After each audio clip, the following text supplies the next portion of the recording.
To all my brides and brides-to-be in the future, let me make this very clear. Your special day is special to you, yes, but to people around you, their life does not revolve around your special day. So please do not be that entitled.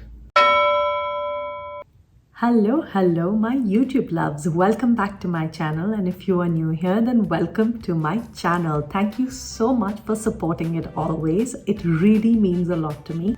Bridezillas are not a concept that's very familiar in India, where I'm from. But that doesn't mean there aren't any bridezillas. We're just not aware of them.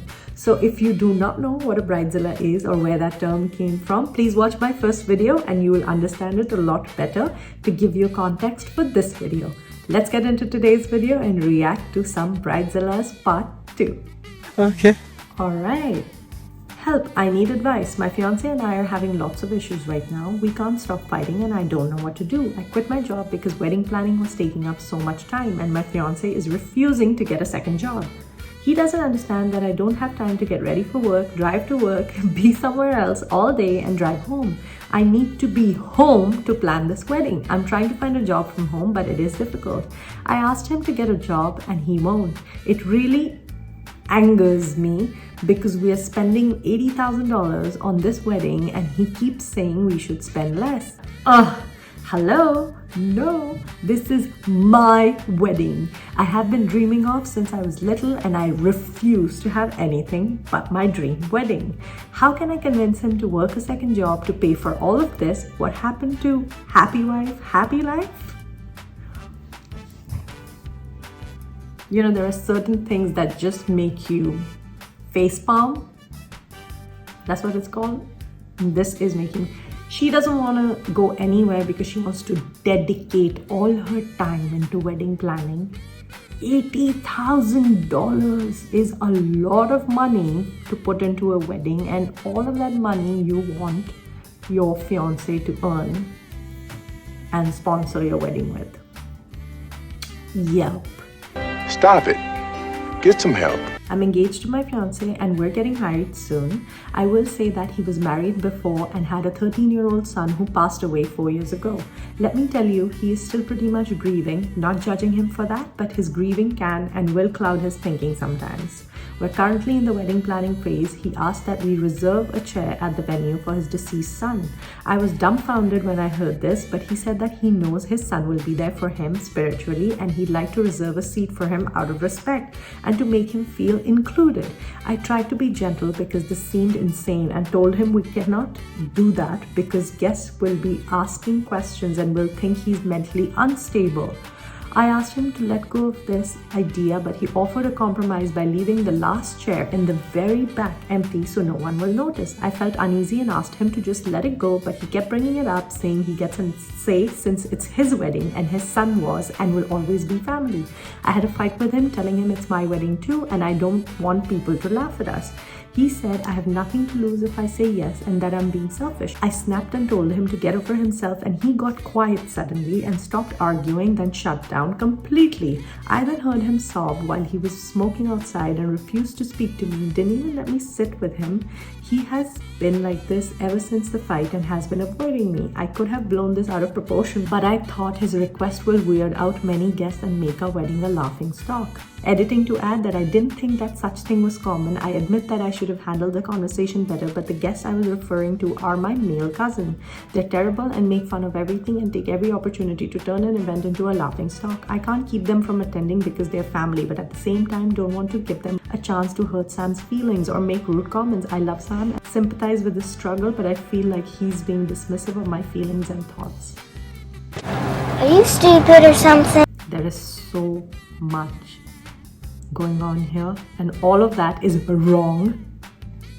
Oh my dear. So the part where she says I can't keep them from attending because they're family, at the same time don't want to give them a chance to hurt Sam's feelings. Sweetheart, you're doing it on your own. You don't need anybody else to hurt his feelings. You are hurting his feelings and it's for his deceased son. I think that is absolutely reasonable. It is sweet. I really hope, you know, I never say this and I think this is a horrible thing and I hope you are not a horrible person, but I really hope he sees through this and does not go ahead with this wedding. Reddit has this section where you can say whether the person is wrong or not. So this post on Reddit has actually received a lot of backlash, a lot of it. So Reddit has termed this person an a-hole. So have I.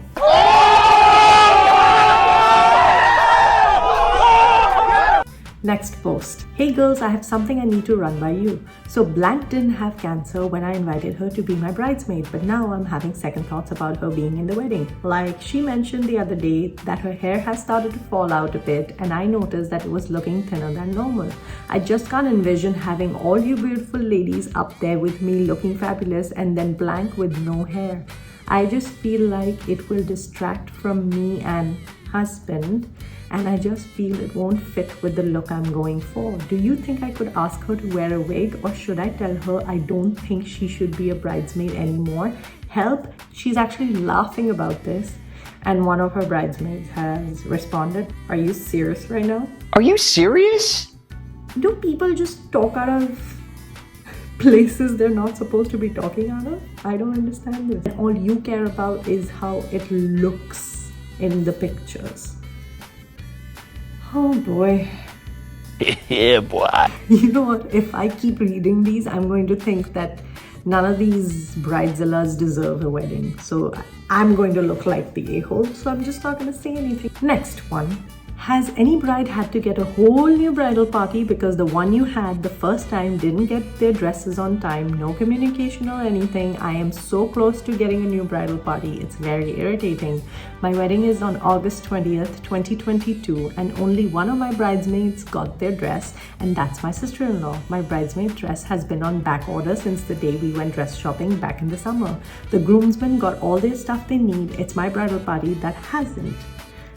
A commenter said, "Girl, I'm getting married in May and only 2 of my bridesmaids have gotten their dresses.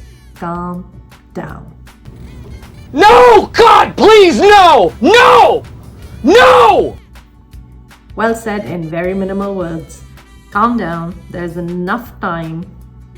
Relax. It's not, you have to decide after a point. Is it worth losing all your friends and family members just for your one special day? You're losing so many special people. If they're good people, is it worth it for that one special day? All right, next one. In this next one, the bride actually sends a video to one of her bridesmaids and says this. "Hey, so we were just looking at the CCTV and saw that you had 2 pieces of the wedding cake. We announced that each guest must pay per slice and noticed that you only paid for the one. Can you please send the change as soon as possible?"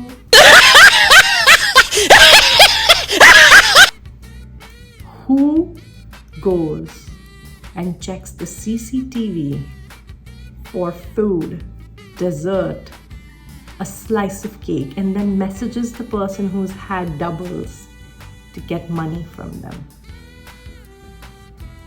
You know, I go to many weddings. We get an opportunity. I even go to weddings where I don't personally know the bride and groom, but I go as a +1, or my husband's friends are getting married and I'm meeting them for the first time at their wedding on the wedding day. And when the dessert table opens, I eat. I eat a lot. And I remember specifically, I met Ken and Bruna, shout out to you. It was their wedding when I went to California. I met them for the first time at their wedding. They had a dessert table where the bride's mother made all the desserts. Really delicious. I had so many of them. I really hope you guys don't watch your CCTV cameras to see how many desserts I had that day. Ken and Bruna. This is hilarious. Don't have a wedding if you cannot afford an extra slice of cake. My goodness. Another one. The last one is not a bridezilla, but a monster-in-law, which is a mother-in-law who doesn't understand boundaries. Now, it is very, very common to understand that in countries where the wedding color is white for the bride, nobody else is supposed to be wearing white on the wedding day. The culture that I come from, it doesn't matter. Everyone can wear red, everyone can wear pink. However, I have learned this and I've never done it, even unknowingly. I have never worn white to a wedding because it's the bride's color. But some mother-in-laws, to show their love, which I don't mean love, They wear white. This is that monster-in-law who's done that in the picture. So I'll end this video with a monster-in-law and not a bridezilla. And here the first picture is the mother walking away. And the second picture is the mother with the bride wearing not just white, but an actual gown with a trail. That is a wedding gown. That's not a gown, a regular gown. It's a wedding gown.